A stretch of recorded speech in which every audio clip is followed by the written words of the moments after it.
Olá, seja muito bem-vindo, muito bem-vinda. Eu sou o Eliseu Silva e esse é o podcast Pluralismo. O pluralismo nasce com uma proposta simples, mas muito poderosa, que é ouvir vozes diferentes, histórias e perspectivas. Aqui a gente vai falar sobre cultura, vai falar sobre sociedade, sobre negócios, histórias de vida e tudo aquilo que nos ajuda a entender um pouquinho melhor o mundo e, sobretudo, quem nós somos. A ideia é trocar, refletir, discordar com respeito e aprender junto. Porque em um mundo cada vez mais acelerado e cheio de opiniões rasas, parar para escutar se tornou algo muito difícil e cada vez mais essencial. Então, se você gosta de boas conversas, ideias que provocam, histórias que conectam, esse espaço também é o seu. Coloca o fone, fica à vontade e vamos em frente, porque pensar é plural. Vamos agora para a introdução do nosso episódio de hoje, pessoal, que é um episódio muito especial. Fico muito contente de tratar sobre esse tema hoje. E vamos lá. Emoções, sentimentos e afetos atravessam tudo o que fazemos, nossas relações, decisões, escolhas de consumo e até a forma como nos comunicamos. Ainda assim, por muito tempo, eles foram tratados como opostos da razão, algo a ser controlado ou deixado de lado, especialmente no mundo profissional. Nesse episódio do pluralismo, propomos olhar para essas dimensões de forma mais integrada, entendendo como elas influenciam a comunicação, as relações, as marcas e as maneiras como construímos o sentido no nosso cotidiano. Porque comunicar não é apenas informar, é afetar e ser afetado. Para essa conversa, eu recebo um convidado com uma ampla trajetória em branding, comunicação e pesquisa acadêmica, que transita entre mercado e universidade, ajudando a traduzir como emoções e afetos moldam discursos, estratégias e vínculos no mundo contemporâneo. O Rodrigo Amorim é mestre em comunicação e pesquisador pela Faculdade Casper Libero, especialista em branding e graduado em publicidade, com 20 anos de experiência em projetos de branding, inovação e comunicação para as empresas nacionais e multinacionais. Professor convidado nos cursos de graduação e pós-graduação da Belas Artes, USP, ISPM e Sustentare, palestrante e autor dos livros Design Digital e Novas Mídias, A Arte de Empreender na Economia Criativa e Branding Digital. Professor, seja muito bem-vindo. É uma honra gigantesca recebê-lo aqui. Eu tenho um prazer enorme em tê-lo aqui comigo, só para que vocês entendam um pouquinho mais. Conheci o professor Rodrigo na Expo Favela, né? Um evento mega importante para o empreendedorismo aqui no Brasil, que trata sobre empreendedorismo, novas ideias de negócios, enfim. E nessa ocasião eu participava da produção do evento e o professor Rodrigo ele participava como palestrante. Quando ele tratou sobre o tema de hoje, que é afetos, sentimentos, emoções e branding, eu fiquei extremamente apaixonado, extremamente encantado. Troquei contato com o professor e falei, a gente volta a se falar em um determinado momento de Isso tempo. aí. E aí nada mais propício, né? Nada mais indicado do que retomar esse assunto justamente agora, com o pluralismo, né? Professor, seja muito bem-vindo. Já falei um pouquinho sobre a sua trajetória profissional, mas eu queria entender um pouquinho mais quem é o Rodrigo na vida. Olha, primeiro de tudo, Eliseu, muito obrigado pelo convite. Fomos afetados ali naquela manhã de domingo.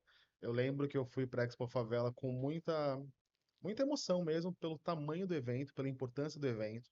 E lá eu não encontrei nada além de um afeto, nada além de uma vontade tão bonita das pessoas que ali estavam, entendendo exatamente qual era o propósito daquele evento. É um projeto muito potente, né? Muito potente. E ali eu lembro que era um domingo, a arena estava cheia, né? Encheu ali para nos ouvir. E ali no final, você foi extremamente gentil, você me mandou um bilhetinho com Sim, uma sugestão de autora e eu percebi então que a minha proposta ela tinha se realizado, que era essa proposta de o que que de fato é conexão? Conexão é um dado técnico?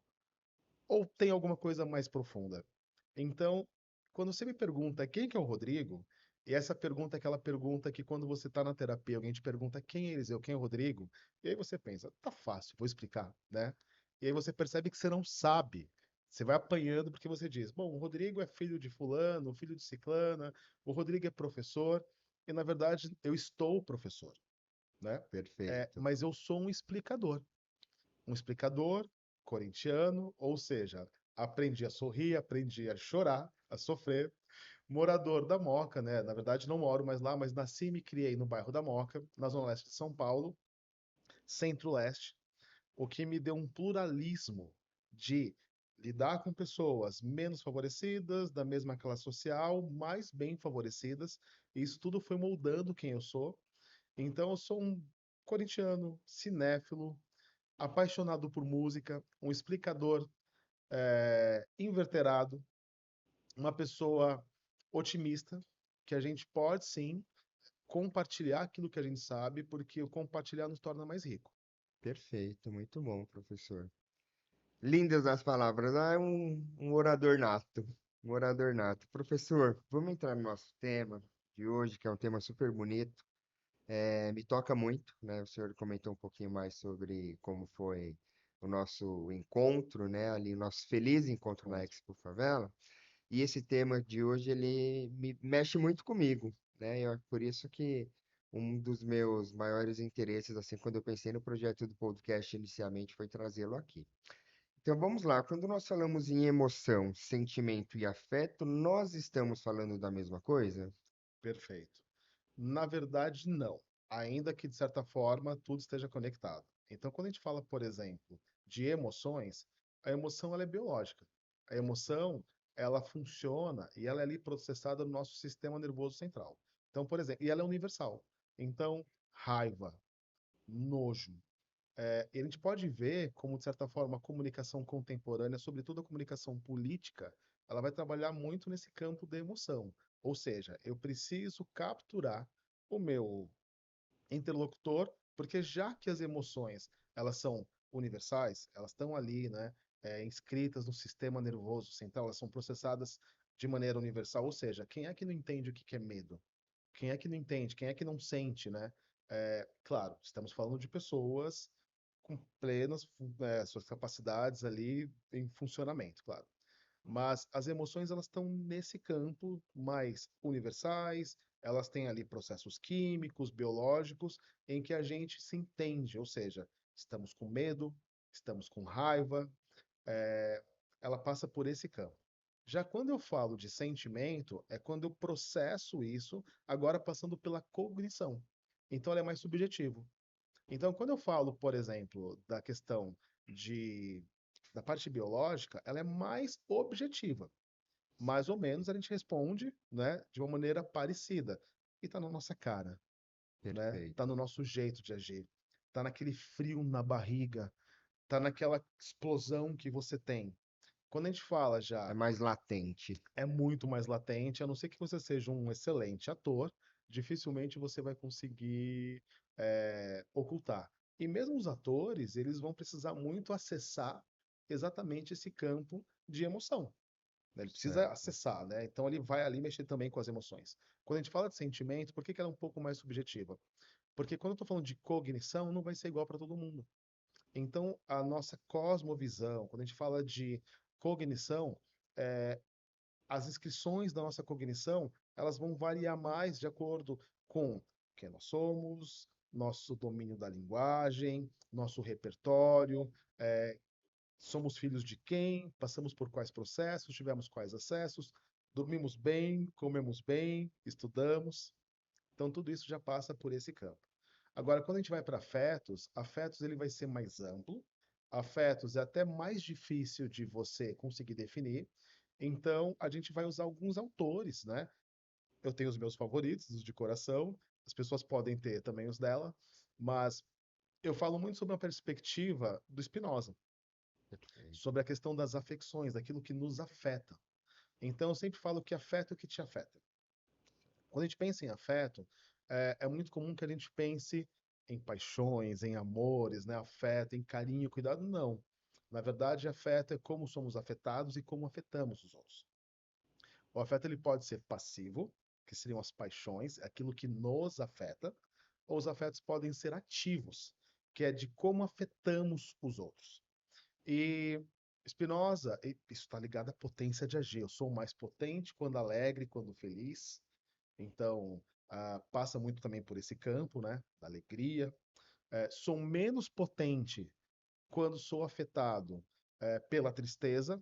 Mas quando a gente fala de afetos, tem também uma questão ética, eu acho, que é a questão de quando temos uma informação, quando entendemos que nós somos afetados, mas também afetamos, a gente para e deixa um pouco de ser escravo desses afetos.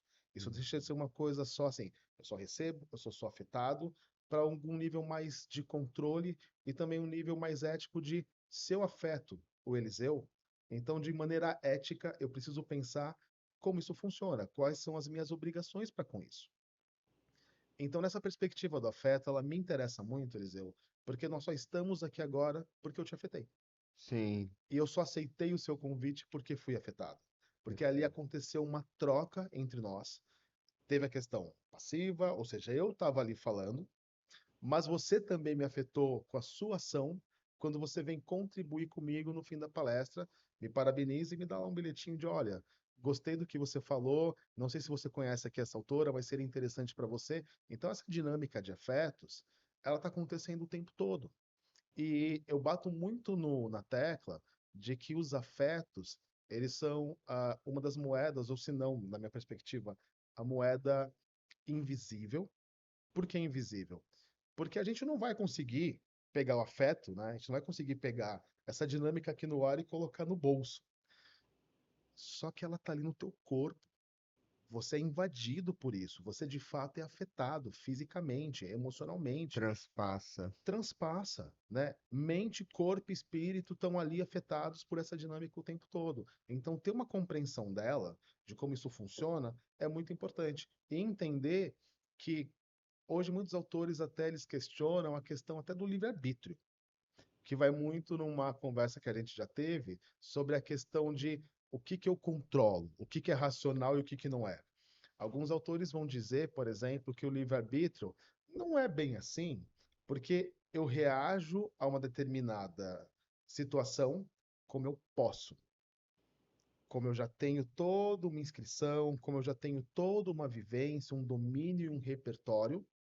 Por isso que isso pode ser treinado, isso pode ser desenvolvido, que são as competências socioemocionais. Isso é Perfeito. importantíssimo a gente desenvolver e dar acesso às pessoas para que elas também possam desenvolver, para que elas possam, num mundo tão complexo como o contemporâneo, tão difícil de ser lido, tão ambíguo, tão volátil, Concordo para muito. que a gente possa, em alguma medida, ter a possibilidade de acessar aquilo que os outros acessam.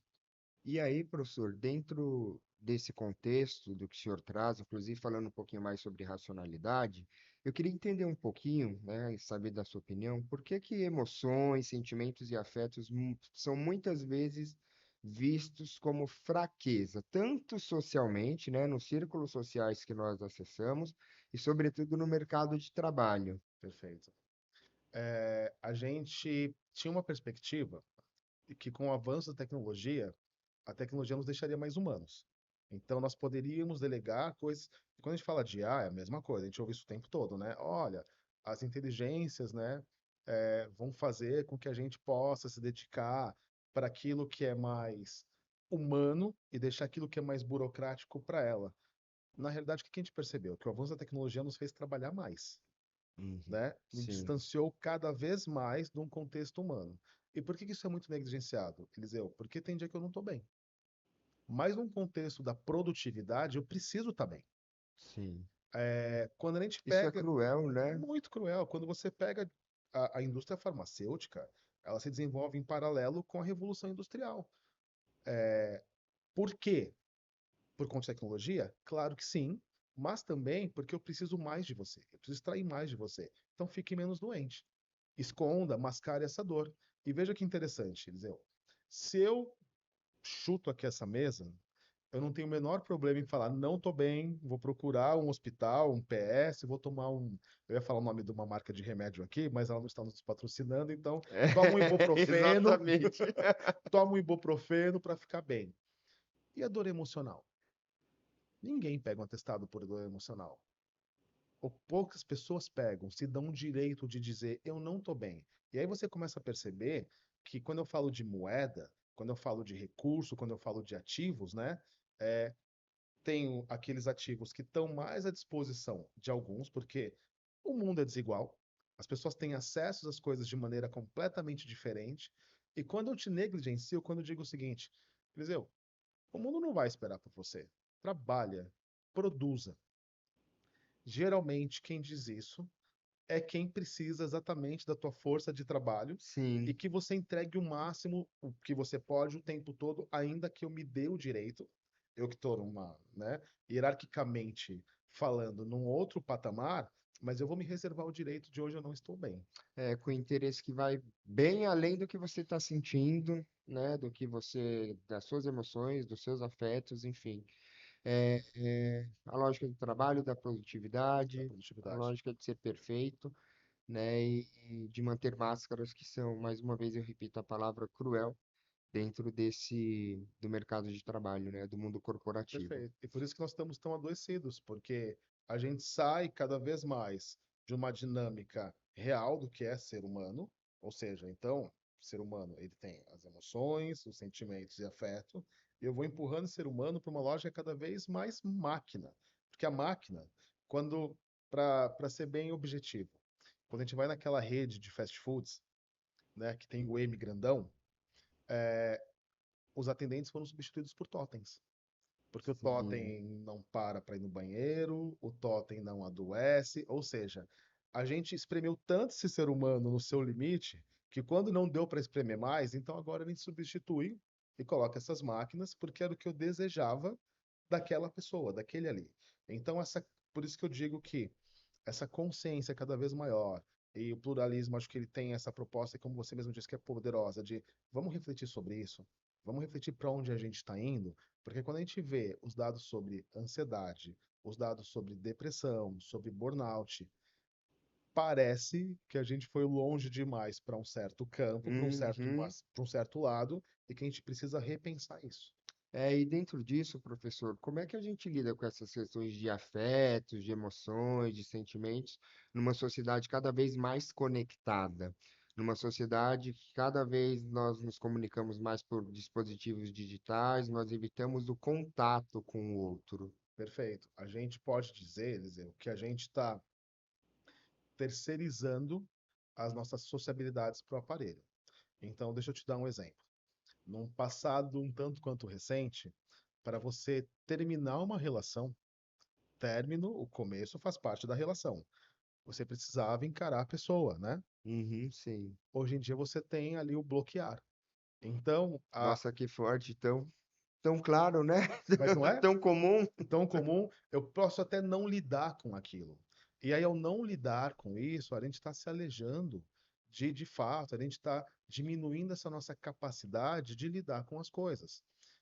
O mundo está muito mais complexo. Eu tive uma adolescência só para lidar, que é aquela que eu tinha em casa e tinha na escola. Os jovens hoje lidam com uma adolescência presencial, eles lidam com uma adolescência virtual, que eu preciso gerenciar também o meu eu adolescente nas redes sociais, o que que eu faço, porque todo mundo quer ser legal, todo mundo quer ser bacana. Uhum. Então, a gente não parou para perceber isso, que essa multiplicação do eu, isso dá muito trabalho. Isso é muito cansativo, mas extremamente cansativo. Eu acho que essa proposta nossa aqui agora de troca, ela vai mais ou menos para que linha, na minha perspectiva. Eu gostei muito da parte que você disse sobre discordar, né? A minha perspectiva é o seguinte, quando eu falo de acessos, os acessos eles não são democráticos. Então, poder não é para todo mundo. Dinheiro não também está distribuído de maneira igual para as Justa, pessoas, justa e igualitária. igualitária de maneira nenhuma. Tem um outro acesso que é o acesso ao conhecimento. E esse acesso ao conhecimento também não é distribuído de maneira igualitária. Quanto mais se a gente vai pensar que poder está na mão do Estado, que dinheiro está na mão do mercado, então, a proposta aqui da gente ter essa troca, esse debate, ela faz com que a gente possa multiplicar o conhecimento, que as pessoas possam pensar sobre isso. E o pensar sobre, desenvolver essa capacidade de questionar, ela é muito importante porque os avanços todos da sociedade, historicamente, eles vêm da consciência, eles vêm da conscientização, eles vêm de alguém ou de um grupo que em algum momento pega e fala: Ei, será que as coisas devem realmente ir para esse caminho?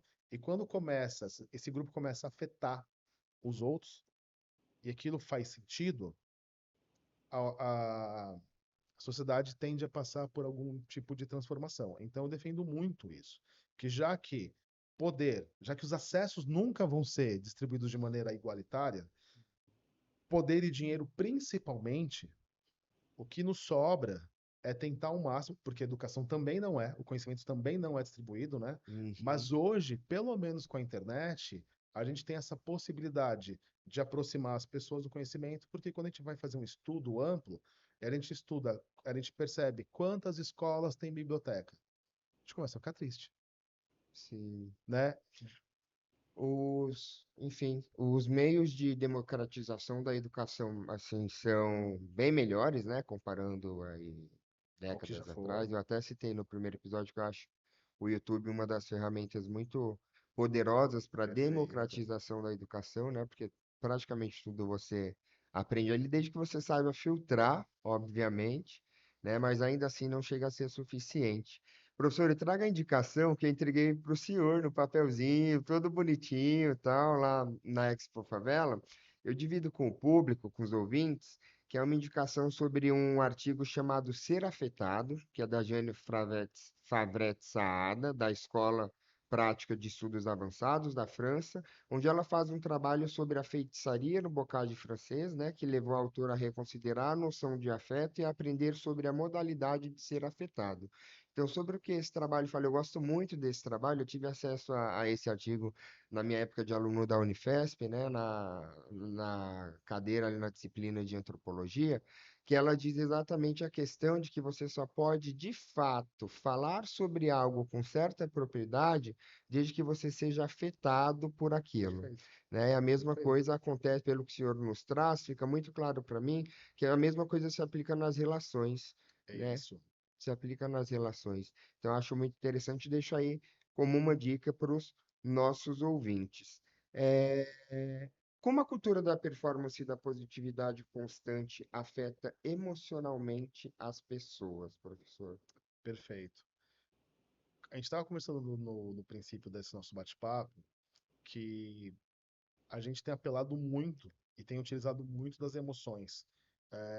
Isso pode ser feito de maneira ética ou não, né? Como eu disse, se a gente pega boa parte do debate político hoje, da comunicação voltada para a política hoje, ele é totalmente voltada para essa questão de eu estou ali declarando o pior do meu inimigo e só eu tenho a ferramenta, o antídoto. E o outro lado vai fazer a mesma coisa. Olha, eu sou o único capaz de denunciar, e não é nem mais adversário, né? É inimigo. É É inimigo. inimigo. Eu sou o único. Polarização total. Total, eu sou o único capaz de denunciar o que meu inimigo faz e eu sou o único que tenho o antídoto. Quando a gente traz isso para essa cultura da positividade, qual que é o paralelo, né? No que se assemelha? É quando eu digo, por exemplo, que se você falhou, e falhar, primeiro que já é bem subjetivo, mas pelo menos, se você não alcançou determinados patamares na sociedade, você é a única pessoa que pode ser culpada. Sim. Então, essa cultura da positividade que diz: olha, você precisa acreditar, todo mundo tem acesso às mesmas questões, basta se dedicar, basta se esforçar, estamos todos no mesmo patamar, O, di- né? o lindo discurso da Da meritocracia, né? meritocracia. Se esforce, você pode.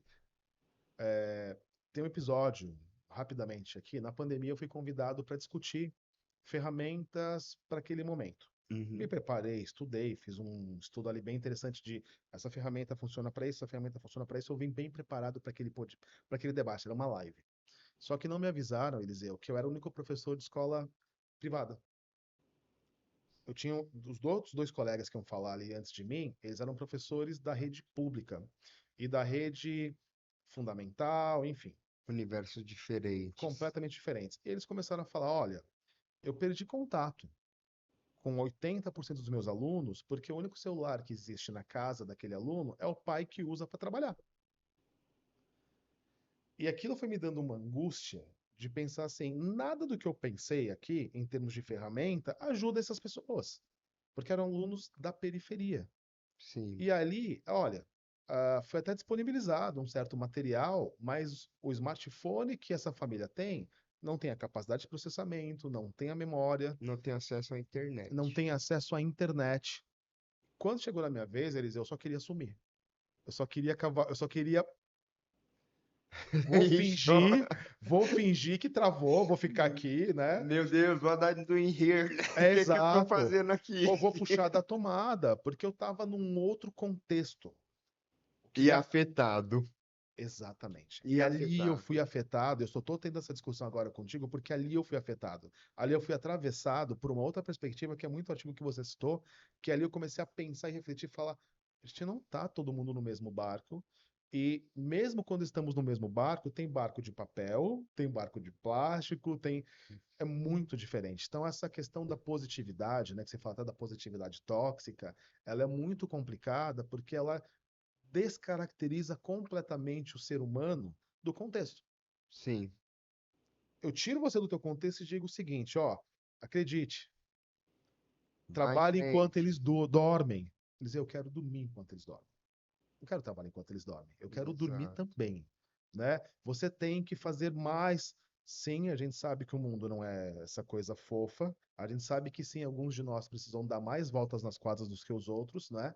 Mas a gente precisa ter um pouco de noção disso também. E é algo, professor, que é tão lógico, é tão claro, né? Eu repito isso com muita frequência, que nós partimos de lugares diferentes. Eu acho que muitas vezes a gente esquece disso, né? A sociedade da gente, ela nos coloca numa posição de uma pressão tão forte que nós acabamos esquecendo que nós partimos de lugares diferentes. Então, esse discurso meritocrático não funciona. Ele não funciona.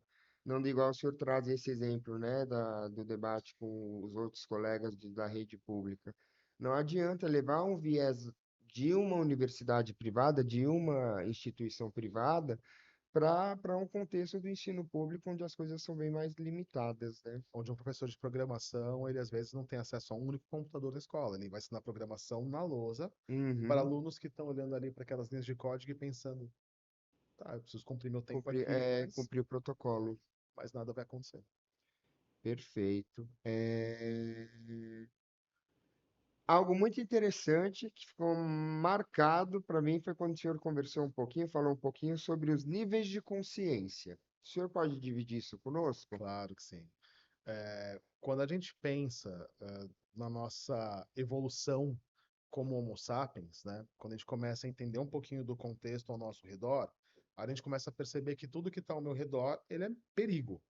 Tá ali para me fazer mal, tá ali para me matar, e ali é escasso. Então ali eu começo a criar um nível de consciência, que a gente vai chamar de nível de consciência arcaico, que é exatamente essa compreensão do eu preciso lutar, eu preciso matar um leão por dia, o mundo é escasso, e isso, os níveis de consciência, eles vão operar em paralelo. A gente não supera os níveis de consciência. Um exemplo disso é de que maneira que o mercado, eu sou um profissional de mercado, de branding, ele vai utilizar isso, por exemplo, é quando existe uma invenção recente que é a virada de lote Uhum. para o entretenimento. Antigamente estava lá, os ingressos para o show tal estão aqui, começou a venda aqui, Virada de lote em determinado momento. e aí você tem a virada de lote que é para dizer o seguinte, ó, você quer pagar menos, você tem que comprar no primeiro lote, né? Então eu gero esse senso de escassez, que algumas pessoas falam de gatilhos, né? Eu Aham. gero esse senso para te dizer o seguinte, ó, você bem sabe que os recursos não estão aí na necessidade que a gente tem. Exemplo também de nível de consciência arcaico. Isso acontece muito comigo. Hoje eu acordei antes do horário. Eu coloco o despertador, mas quando é importante para mim, quando faz parte daquilo que para mim é muito importante, eu vou acordar antes. Do medo de perder, do medo de não estar lá. Então, esse nível de consciência, ele está muito presente na gente e a gente vai utilizá-lo sempre na virada de lote. Eu lembro quando um streaming chegou no Brasil recentemente, que disse o seguinte: até dia tal do tal, quem se inscrever paga 50% para sempre, né? Então, assim, se a assinatura eram R$ 50, para fazer uma conta de padeiro aqui, vai ser 25. Eu vou assinar eles, eu não sei nem qual que é o catálogo. Mas por quê? Tá em conta, nível de consciência arcaico, né? São as promoções e tudo mais. A gente vai ter um salto ali na história, e aí, esse mesmo ser humano que percebe que tudo ali tá é perigo, né? Ele percebe que ele não entende como as coisas funcionam. O que que é esse raio? O que que é essa maré que está subindo? O que que é isso? Então, ele vai criar vai ter uma evolução de nível de consciência, que é o nível de consciência mágico. Para tudo aquilo que eu não consigo entender como funciona, é mágico. E aí, de certa forma, o próprio papel, né, sem querer causar polêmica, mas das Uhum. religiões, das narrativas, das histórias, elas entram nesse nível de consciência que é, como eu não entendo e eu quero uma explicação para o que está acontecendo, deve ter alguma coisa muito maior, alguma coisa muito superior que esse nível mágico. Só fazendo um link sobre o que nós estávamos falando, o senhor acha que essa falta de entendimento e de uma consciência de classe um pouco mais ativa está ligada à questão da ausência do nível de consciência arcaico? Olha que interessante.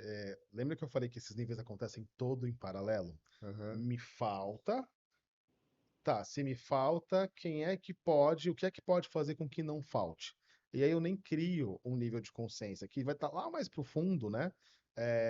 Racional, de certa forma, porque assim, é, deve haver uma explicação maior, Ah, sim. entendeu? Deve haver. Uhum. Ou seja, a- eu faço parte da classe trabalhadora porque era para ser assim. A vida é assim. Era o destino. Era o destino, era para ser. Sabe aquela coisa de quando uma criança pede alguma coisa para o pai ou para a mãe, que ele pega e fala assim: Filho, quem sou eu? A gente não Uhum. para pensar no que a gente está dizendo, né? Quem sou eu? Você está dizendo que você é menos e que existem pessoas que são mais. E essas pessoas que são mais é um outro nível de conhecimento, de consciência, que é o nível de consciência mítico. Ou seja, algumas pessoas devem ser capazes de entender e de me explicar essas coisas que eu não entendo. Então, atribuo para você. Como líderes, os influenciadores hoje em dia, eles estão nesse nível de consciência mítico, né? Aham. Essas pessoas são especiais, essas pessoas sabem mais, né? E isso, numa perspectiva histórica, quando a gente pensa nos faraós, quando a gente pensa, né, em líderes religiosos, já desde sempre, né? Você vai vendo ali uma perspectiva assim, né? Você tem nível de consciência mítico. Mítico. Salto de muito tempo, vem o nível de consciência racional, que é quando a gente começa a pensar assim, a ciência.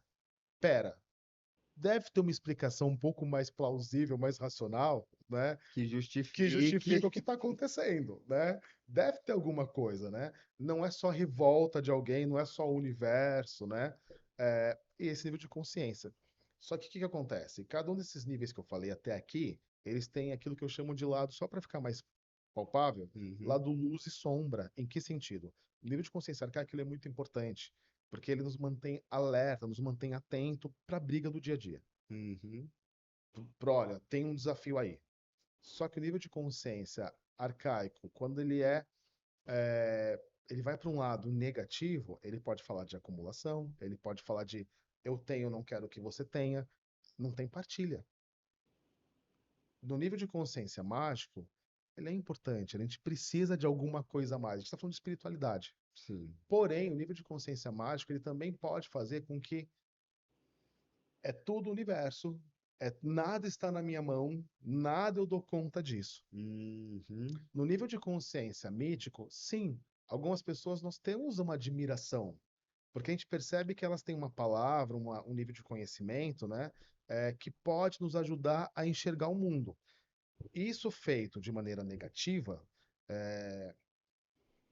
isso leva a assassinatos, a genocídios, isso Uhum. leva a, porque as pessoas acreditam, né? Hitler tinha um nível de consciência, ele tinha uma visão por parte ali, de boa parte, de quem acreditava no que ele acreditava, mítico. Mítico. Ele é um mito. No nível de consciência racional, eu brinco que a mesma racionalidade, o mesmo conhecimento que nos levou à Lua, produziu a bomba de Hiroshima e Nagasaki.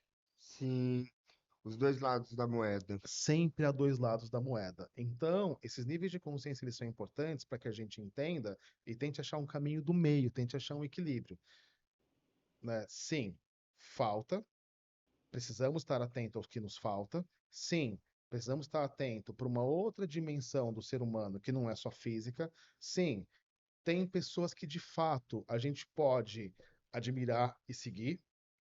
Sim, a ciência é muito importante.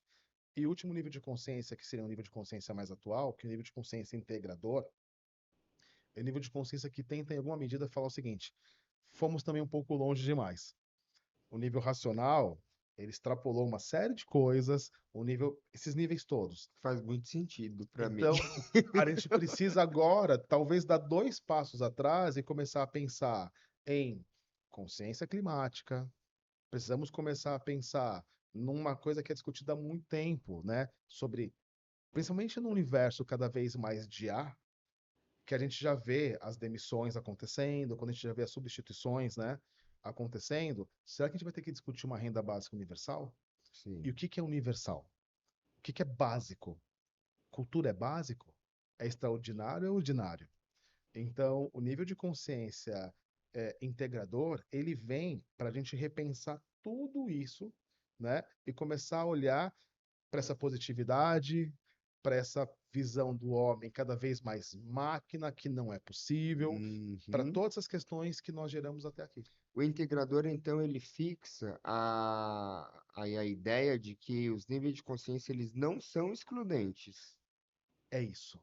Perfeito. Eles não são estudantes, eles não serão, eles acontecem em paralelo, nós não temos antídoto contra eles. O nível de consciência arcaico do matar ou morrer, ele sempre vai estar lá. Mas eu preciso entender que para eu ter algo, eu não preciso que você tenha. Uhum. Mas quem é que vai falar isso? É o nível de consciência arcaico? Não, é o integrador. O integrador, ele vai entender que eles não são excludentes, que eles vão acontecer, nós precisamos acreditar, queremos acreditar nas pessoas, queremos ter conhecimento. Então, ele vem, de certa forma, unificando os outros níveis e falando o seguinte: tá, como é que a gente pode pensá-los em prol de um mundo melhor, de uma sociedade um pouco mais justa, mais igualitária? Perfeito. Excelente, professor. Muito obrigado. Antes da gente entrar em marketing, eu quero pegar um pouquinho aí dessa questão dos afetos, sentimentos e emoções e trazer para o mundo do brand, né? Inclusive, uma área que o senhor é expert. Eu queria só que o senhor trouxesse, professor, algo que foi lindo, acho que foi uma das partes mais lindas que eu achei no seu discurso lá na Expo Favela, que é quando o senhor fala sobre o conceito de gratidão e a sua categorização por São Tomás de Aquino, né? O senhor pode nos explicar um pouquinho melhor sobre isso, que é uma das coisas Posso. mais lindas que eu já ouvi, que faz muito sentido, que fez muito sentido para mim. Primeiro de tudo, obrigado por esse retorno. É um tema que me afeta. Então, quando a gente pega e fala sobre gratidão, a gente está pensando, na verdade, de que a gratidão nos vincula. A gratidão faz com que hoje eu e você aqui estejamos juntos, estejamos unidos mesmo. Somos pessoas, né, com histórias próprias, com percursos próprios, mas teve algo aqui que nos uniu. Então, quando São Tomás de Aquino ele vai falar sobre ser grato, dar graça a algo que você recebeu, e esse é um nível de gratidão muito importante, que é o nível do reconhecimento. Dou-lhe graças pelo que você está fazendo aqui por mim.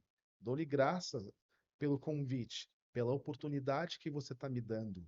E aí, graça, graças, merci, me coloca a vossa mercê. Você tem toda uma questão linguística de como isso também se dá. Então, sou grato, né? Dou-lhe graças, né? Dou-lhe uma mercê. E quando a gente olha para um nível máximo de gratidão, que é eu me obrigo para com você. Então eu falo muito isso, que o professor, ele tem essa questão do carinho, ou pelo menos costumava ser assim, né? De um Uhum. afeto de toda a sociedade, como os bombeiros, por exemplo, porque são pessoas que antecipadamente já se obrigaram com as outras. Ou seja, eu não sei, não depende do que você vai fazer por mim. Eu me obrigo para com você. E isso gera esse nível de gratidão, de conexão, de vinculação. Nós somos vinculados por essa questão do obrigado, A, obrigo-me para contigo, a dou-lhe admiração graça pelo médico, pelo pelo enfermeiro, pelo enfermeiro, professor, bombeiro, como o senhor citou. porque são pessoas, Eliseu, que um bombeiro, um médico, um enfermeiro, não importa quem vai entrar ali na sala. Quando um médico vai iniciar uma cirurgia, ou ele não sabe o histórico daquela pessoa, antecipadamente ele se obrigou. Então, e olha que bonito, né? É o obrigado, pensando, né, em comunicação, em língua, que vai se conectar com esse nível máximo de vinculação. Obrigo-me para contigo. Me sinto obrigado em fazer algo por você, em retribuir, em lhe dar o que eu tenho, em compartilhar aquilo que eu posso.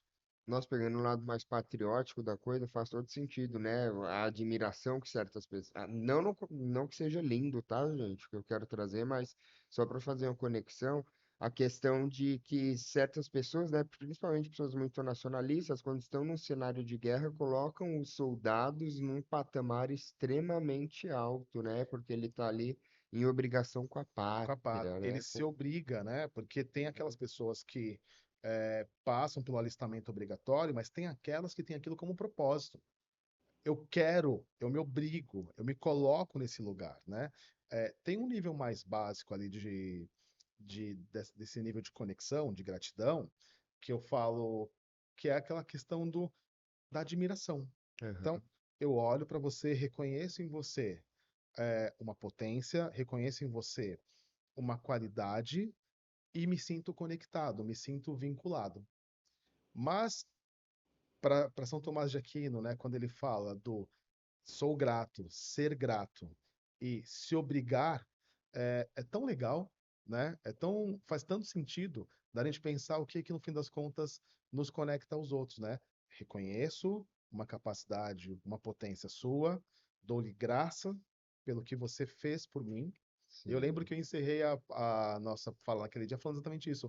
Thank you, Tem graças e e obrigado, isso, né? exato. Reconheço o que foi feito aqui enquanto evento, né? Reconheço nas perguntas de cada um de vocês a potência, a capacidade de vocês, então já me sinto vinculado. Sou grato por tudo que vocês fizeram por mim, por esse espaço, né? E obrigo-me para com vocês. E isso não pode ser discurso, isso tem que ser verdade. E a materialização disso é esse nosso papo aqui, né? Eu me obriguei para contigo lá. Sim, é verdade. E aqui hoje isso está Está acontecendo. Está concretizado. Está concretizado. concretizado. Muito bom, professor. Navegar um pouquinho pelo mundo do marketing, de branding, né? Sei que a gente está encaminhando já para o finalzinho. É pano para manga essa conversa, né? Ah, É sim. pano, maravilhoso, muito bom. Professor, falando um pouquinho de marketing, de mercado, né? E sobre marcas, sobre branding, eu queria que o senhor começasse primeiro conceituando o que é branding para o pessoal que não entende, que não sabe o que é, que não está dentro desse universo. Qual seria uma explicação breve sobre o que é o branding? Tá. O branding ele vai ser um conjunto de ações, o branding vai ser um conjunto de técnicas e a execução delas que vão fazer com que o consumidor perceba aquela marca num campo, num território, numa qualidade diferente das demais, ainda que no fim do dia aqueles produtos nem tenham uma diferença Gritante. gritante ou de fato técnica. Eu dou sempre um exemplo, Eliseu, eu uso muito em sala de aula, quando eu espalho uma série de águas pela mesa, então eu coloco lá cristal, uma água de 2, 3 reais, e eu vou subindo, subindo, subindo, eu coloco lá, todas com a mesma quantidade de ml, tá? 300 ml. Aí eu coloco lá Evian, Voz. Eu falo, olha, como é que pode? Água é commodity. E essas Sim. águas que estão aqui, elas não são enriquecidas com sal mineral. É água, é básico, tá? Um produto básico. Como é que pode essa água aqui custar R$ 3, 3,50? E assim, o que vai torná-la mais cara é o ambiente. Se eu tô na balada, vai custar mais caro. Se eu tô na praia, vai custar mais caro. Mas no mercado, né, é um valor ali muito, né, não tem elasticidade. E essa água aqui custa R$ 30, essa água aqui custa R$ 60. Isso é brand. Ou seja, eu crio uma percepção diferenciada na mente do consumidor, um Uhum. valor percebido para aquela marca Sim, que justifique a relação que você vai estar com ela. Então, o branding cria uma relação de reciprocidade, ele cria uma relação afetiva entre consumidores e marcas. E aí eu posso afirmar sem nenhum medo de errar que a gente não compra produto e serviço, a gente compra marca. concordo plenamente. Como E professor isso de é o brand, marketing, concordo não é? plenamente. Sim. A gente decidiu trazer, pessoal, esse assunto de branding e tal, enfim, para o podcast. Não que esteja desconexo sobre o que nós estamos falando, muito pelo contrário, tá? Porque nós estamos falando dessa questão do branding, falando um pouquinho de marketing, ligado às questões do afeto, emoções e Exato. sentimentos, que vocês vão entender um pouquinho melhor daqui a pouco. É isso aí. Agora, eu acho interessante dentro do que o senhor falou que eu tenho um slide, quando eu vou dar aula de branding, enfim, eu coloco dois copinhos, né? Um copinho de café sem marca nenhuma e ao lado o copinho de café da sereia. né? Perfeito, da sereia, assim. Nosso ouvinte, nosso telespectador já entendeu qual Da que é. Da sereia. Aí eu sereia. coloco lá o café, sei lá, R$ 5, café. Só dando exemplo que eu não vou me lembrar de preços agora, tá? E o outro café R$ 15, né? Mesma quantidade, como o senhor tá falando da água, mesma embalagem e tal, o que mudava era o logo, Era né? o logo. Era o logo. E é esse conjunto de estratégias que ele passa por identidade visual, que ele passa por nome. Então, nessa marca da sereia, é tudo em italiano, apesar da marca ser americana. Latte doppio, tararã. Sim, Por quê? Porque a percepção que nós temos daquilo que vem da Europa é diferente. Justifica eu pagar mais caro, sim. ainda que seja americano. Tem dois Conjunto de atributos. alguns de atributos. Tem dois restaurantes que são americanos, né? Um é aquele da costela, Aham, né? sim. Famosíssimo da costela. E é muito interessante que quando australianos vão naquele restaurante, eles falam: não tem nada aqui de australiano, a gente não, esse pão não tem lá, não é Exato. australiano esse pão, nada aqui é de lá, mas a gente acredita. E aí nada é, voltamos para o nível de consciência mágico. Aham, Nada é mais importante do que a crença. sim. Nada mais importante do que a crença. Muito bem. E existe brand sem afeto? Ah, não. Não, não. E aí você traz para um lado que muito me interessa, né? Porque é a costura que você acabou de falar, olha, a gente vai fazer isso daqui fazer sentido, né? Não tem brand sem afeto, não tem branding sem que a marca, no final do dia, te ajude a dizer quem você é. Então, eu acho muito interessante quando a gente pensa que Vans e Converse, desculpa, né? Mas falei aqui as marcas, Não, não tem problema. são Quem sabe, né? Já não rola aí um um patrocínio. patrocínio, espero que sim. São marcas que traduzem rebeldia. Cara, é só um tênis, a mesma fábrica que faz esses, faz o outro lá do Just Do It. Ou seja, isso não está no campo do real. Real que eu digo, maquinário, tecnologia, está no campo do simbólico. Sim. E simbólico está completamente ligado com afeto, com emoção, então não. E aí, tem uma água, eu adoro esse universo de águas, que ela chama, traduzindo para português, líquido da morte, né? Liquid Death. Então, o pessoal que está em casa, que vai nos ver, depois joga lá no Google Liquid Death e tal. E é a marca d'água, água, tá? Eles vendem água. Vem numa embalagem com uma caveira, é uma embalagem preta, ela tem cara de cerveja artesanal. Liquid Death. Isso, ela tem cara de cerveja artesanal, mas cerveja artesanal que você imagina aquele cara com a barba aqui embaixo, que anda de Harley, todo tatuado. E olha que interessante, eu não sou menos cool, não sou menos descolado porque eu tomo água. Então aquela lata, aquele conjunto de atributos, de símbolos, o name, o nome, tudo aquilo é para construir e me ajudar a dizer quem eu sou. Isso me afeta, isso não me afeta, eu não quero afetar o outro ou dizer assim, olha, olha Sim. o que eu tomo, né? Então, não. E aí tem uma coisa muito interessante do que a gente está falando, que é falar de marca, falar de marketing, você como professor de marketing sabe muito bem disso, é falar de gente. Sim. O tempo todo. Ah, você tem que entender de canal? Tem. Tem que entender de produto? Tem. Você tem que entender de uma série de coisas. Se você não entende de gente, não se dedica a estudar gente, não se dedica a estudar comportamento, não se dedica a estudar afeto, não se dedica a estudar emoção, você vai lançar um produto que muitas vezes tem tudo para estourar, é, tecnologicamente falando, ele está ali na ordem do dia, no espírito do tempo, faltou afeto. Perfeito. Muito interessante, tem, falando do Papai Kotler, né, do Philip Kotler, Sim, ele traz do livro no Marketing 3.0, que acho que é Marketing para a Humanidade que ele isso. fala, e ele traz essa questão, né, da ligação, da conexão das empresas, das marcas, enfim, com as pessoas, porque o marketing ele chega num determinado momento que somente trazer atributos racionais não é suficiente para satisfazer as necessidades das pessoas, né? Tem uma marca de sabonete, de cuidados com a beleza, uma marca feminina, que é uma marca que chega no mundo, no Brasil, em todo lugar do mundo, falando: temos um quarto de creme hidratante. Pessoas que passaram dos 30 sabem de que marca eu estou falando. A única com um quarto de creme hidratante. Aspecto técnico e funcional.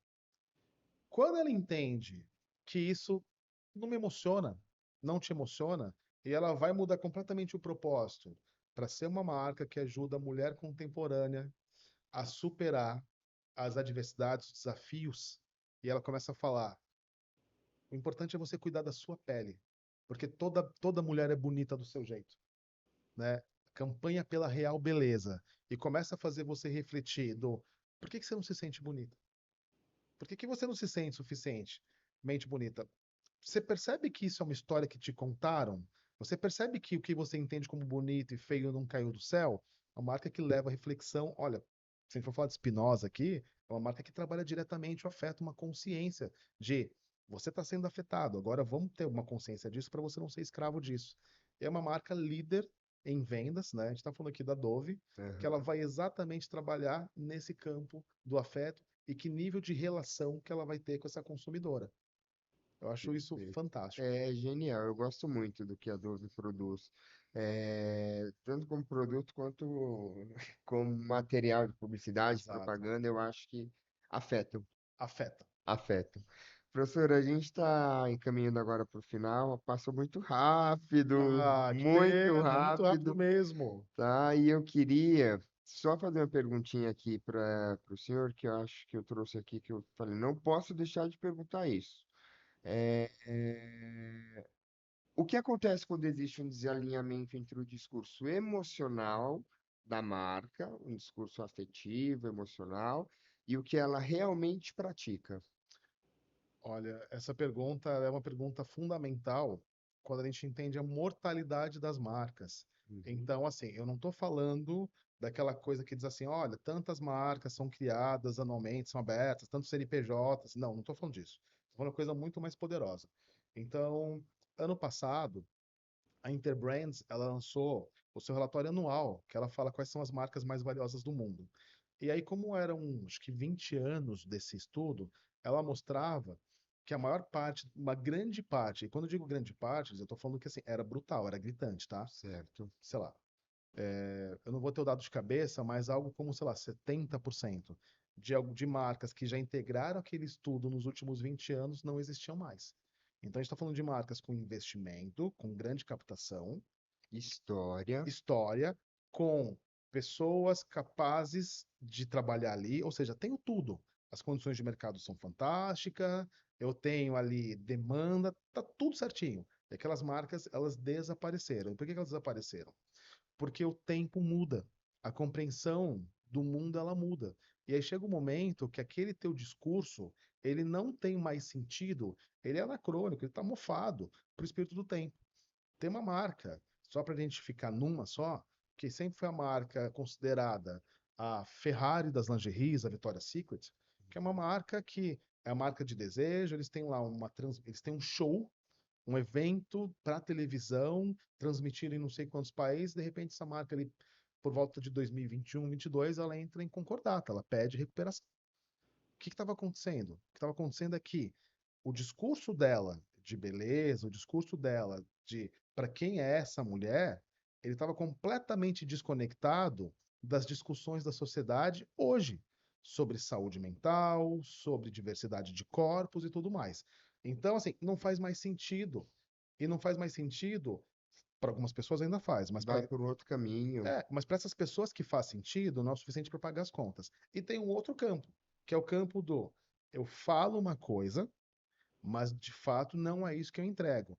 E aí, quando a gente pega hoje aquela questão do employer branding, que é a marca empregadora, construir marca para o colaborador, ela vai nisso. Ou seja, eu quero continuar tratando algo que deveria ser, porque, óbvio, eu preciso de cliente, ponto.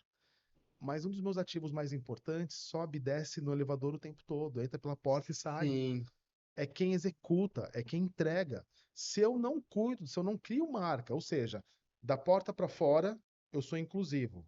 Da porta para dentro, eu oprimo, da porta para dentro, eu discrimino. Então, quando tudo isso está desalinhado, né? Consumidor interno, consumidor externo, práticas sustentáveis, quando essas práticas todas são completamente descoladas da publicidade, você não tenha dúvida. Pode demorar um tempo, mas o consumidor percebe, essa marca vai ter uma série de arranhões e ela pode não conseguir fazer um rebranding. A sim. depender do nível de arranhão que ela vai sofrer, E aí o Interbrands vai mostrar isso. Olha, tantas marcas sumiram ao longo do tempo. É, numa sociedade totalmente conectada, né? Torna isso mais agravante, Não dá né? para jogar isso para debaixo do pano pelo tempo todo. E Perfeito. aí, assim, aí as coisas vão mudando. Quando a gente pensa em indústria automobilística, Uhum. teve tanto escândalo de manipulação ao longo dos anos, de testes, que diziam, olha, meu carro polui menos, ele polui mais. E aí, quando você percebe como está mudando a indústria, né? As marcas que estão surgindo, a gente percebe que tem essa questão, sim, de alinhamento. Perfeito. Professor, direcionando agora para os momentos finais, primeiro eu gostaria de agradecê-lo. Nossa, que conversa fluida, foi natural. Adorei sua presença aqui. Muito bom ouvi-lo novamente, refrescar a memória sobre o que o senhor tinha dito lá na Expo Favela. Um abraço, pessoal da Expo Favela. Nossa, olha as conexões que vocês Exatamente. conseguiram nos gerar. Enfim, abração lá para o Celso, para a Tuane, enfim, para o Fábio. Eu queria que o senhor deixasse as considerações finais, fizesse alguma observação, um espaço para o senhor agora.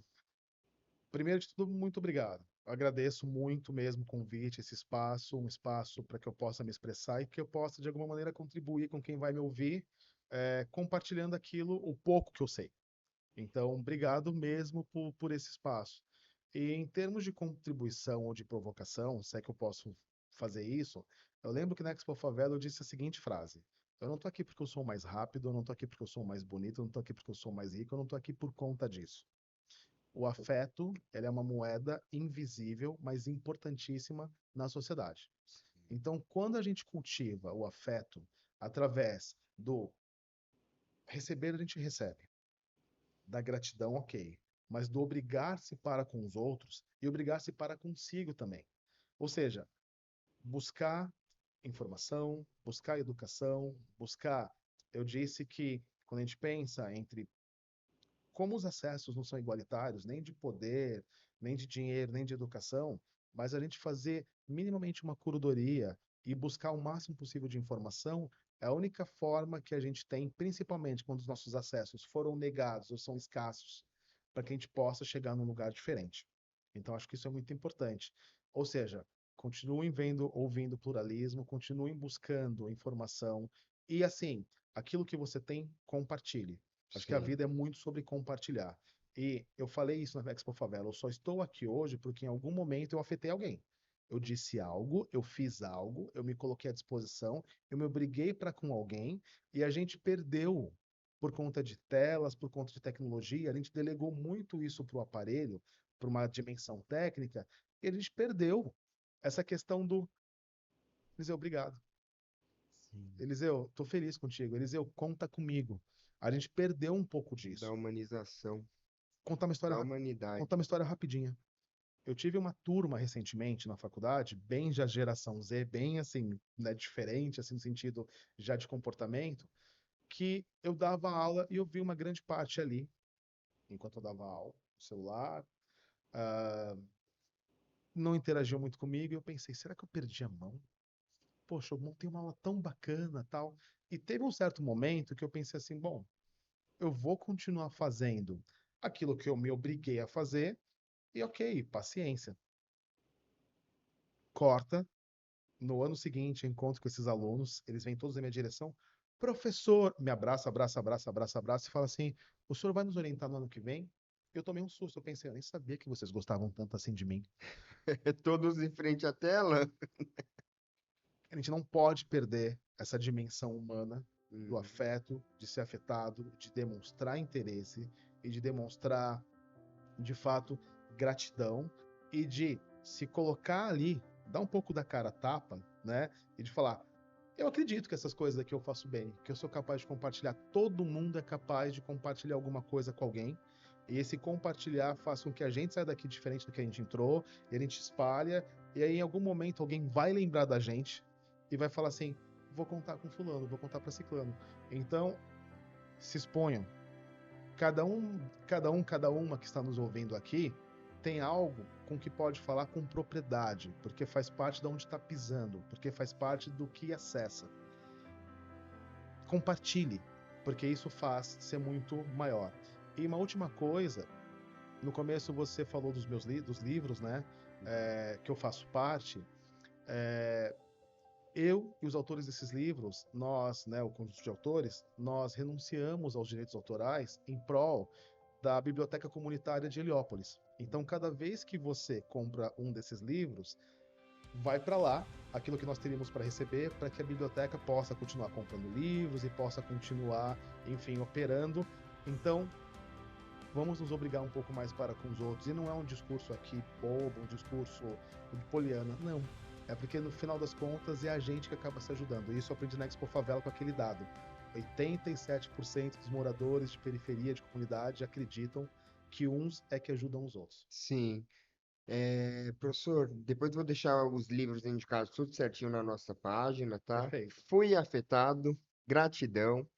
E para você que também foi afetado, que gostou do episódio, compartilhe com alguém que você acha que faz sentido, alguém que você tem um carinho muito especial, porque ficou muito bacana como vocês viram. Sigam a nossa página no YouTube, tá? @pluralismo. E caso você queira entrar em contato conosco, o e-mail é o.pluralismo@gmail.com. Falar pluralismo é um pouquinho difícil, mas a gente acostuma, tá, pessoal? Muito obrigado por estarem conosco e nos vemos no próximo episódio.